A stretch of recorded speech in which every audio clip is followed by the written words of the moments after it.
All right, we are back with Ross Watson of Broadleys Bagpipes, coming to us from Fife in Kirkcaldy, as a matter of fact. And Ross, thanks again for making the time. Really appreciate it. No problem, Andrew. Yeah, and in part one, we talked about some of the background of you starting the business, and all really interesting. And but the uptake to the business has been pretty rapid. Um, First and foremost, already having a few grade one bands playing the chanter, which often can take years and years and years before that happens. Yeah, So maybe tell us a little bit about that. Did that surprise you when that occurred? yeah. I was surprised. As I say, I was just looking to get products out there and really hoping people liked and players liked what I was making. So yeah, when grade one bands decided to take them and try them and then like them, yeah, it was a surprise. But it's something I was really wanting to. That's where the goal was as well. That's what I was aiming for. And why do you think the chanter caught on so quickly, particularly at the top level? Yeah, well, I'm making the chanter to specifications, and I'm looking to get the projection, the clarity of the chanter, as well as balance. And I just felt that was where the chanter was. Um, so it was a case of getting that all into perspective and saying that that's what they would see if that's what they'd like. And then yeah, you work closely with PMs as well, and see if there's anything to be changed or that, then they can do that. And that's Hmm. I work on a personal basis with people as well. So if there's anything wanting changed, I'm happy to do that.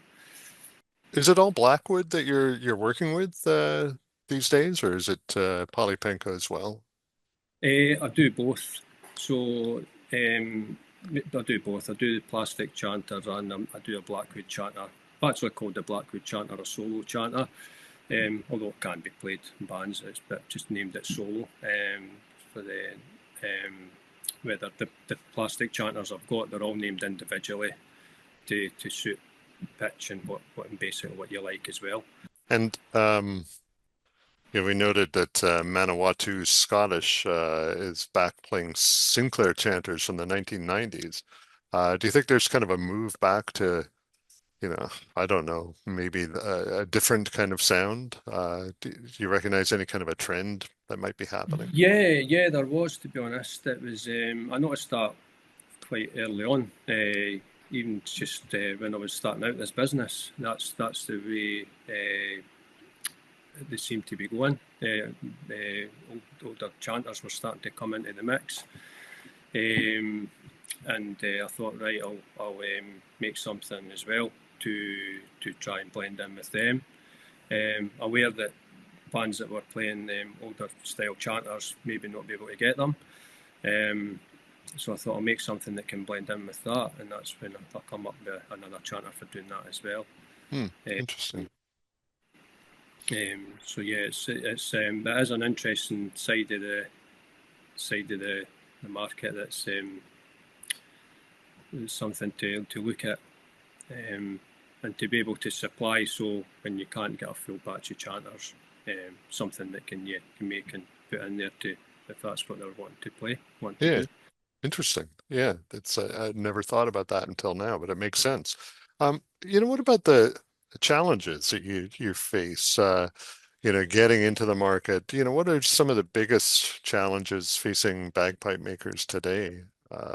Whether it be sourcing blackwood or whatever it might be. Yeah, that is the biggest challenge. This week, actually, it's funny you're asking that question. This week, actually, it's been said that there's been a decline in the uptake of the instrument. People not learning and all of that. And Fife, we're quite lucky here because there is quite it's quite big in Fife, youngsters learning and stuff. But over the general, it's just been on the radio this week. So yeah, that's always a worry if there's people not taking the instrument up for the future. Um, that was been well publicised this week, but I don't feel that's been the case, to be honest with you. But yeah, the source of Blackwood is always it's always the worry. It comes across every so often that it's going to be like can't get as much of it as you want and all the rest of it. And then that CITES certificate that was out, still out, but it's not as important as what it was. Yeah. Well, and what about the company, Broadleys in general? What do you see as the future for the company? Just going to keep doing what we're doing, and just to hope that yeah, more bands are going to be playing chanters uh, and get the all across the grades. But the really it's wanting to I'd like the to be winning like world titles and stuff like that. You know, getting the if we get to that and then just keep the quality coming through, and then could really just keep going, keep doing what we're doing. Hopefully, it's here for a very very long time. Well, you're off to a great start. It's impressive to see the growth of the business, the success of it so quickly. So, continued success for you in Broadleys Bagpipes, Ross. And again, we appreciate the time you've taken to speak with us. No problem at all, Andre. Thank you. That's Ross Watson of Broadleys Bagpipes, with his business, talking about entering the bagpipe making industry and the success he's had so far in only 2 years. So stay tuned for more from Pipes Drums.